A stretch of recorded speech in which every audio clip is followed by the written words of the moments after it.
जय माता रानी दोस्तों, आप सभी का बहुत बहुत स्वागत है आपके अपने चैनल राधा कृष्ण ऑफिशियल में। उम्मीद करती हूँ आप लोग बहुत अच्छे होंगे।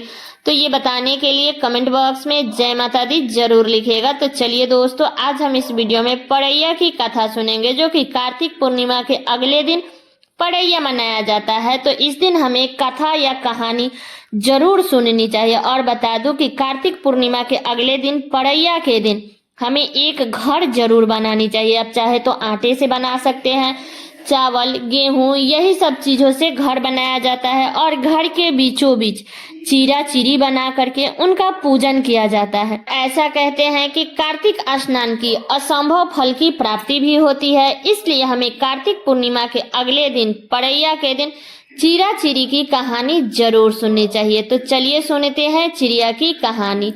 4 चिड़िया थी, चारों कार्तिक स्नान करती थी पड़ैया के दिन, जो कि कार्तिक पूर्णिमा के अगले दिन को पड़ैया तिथि होती है। तो यह कहानी जरूर सुने। तो चलिए सुनते हैं चीरा चिरी की कहानी। 4 चिड़िया थी, चारों चिड़िया सोची कि चलो आज खिचड़ी बनाते हैं। तो एक चिड़िया दाल ले आई, एक चिड़िया चावल लेके आई, और एक चिड़िया घी लेके आई, और एक नमक लेके आई। चारों ने मिलकर खिचड़ी बनाया। फिर सोचा क्यों ना पहले कार्तिक स्नान कर लिया जाए। सबसे पहले नहाते हैं, फिर खिचड़ी खाते हैं। सारे चिड़िया नहाने चली गई। फिर नहा करके एक चिड़िया आई तो उसे बहुत तेज भूख लगी थी, और वे पहले आके भाप खा ली। दूसरी आई और वो पानी पी लिया। तीसरी चिड़िया आई और उसने खिचड़ी खा लिया, और चौथी के लिए कुछ भी नहीं बचा था, वो खिरचन खा लिया। उसके बाद चारों चिड़िया की मृत्यु हो गई। जो चिड़िया भाप खाई वो राजा के घर में राजकुमारी बनी। जो पानी पिया वो कुम्हार के घर में जन्म लिया। जो खिचड़ी खाई थी वो ब्राह्मण के घर गई, और जो खिरचन खाया था वो हाथनी बन गई। कुम्हार की लड़की राजा के यहाँ दासी बनी, ब्राह्मण की लड़की राजकुमारी की सहेली बनी, और हाथनी राजा के यहाँ ही रहती थी।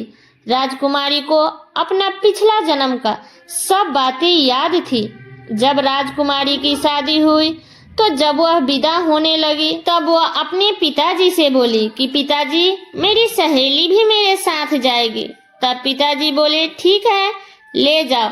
तब राजकुमारी ने कहा कि पिताजी, मुझे हाथनी भी चाहिए। तब राजा ने कहा ठीक है, ले जाना।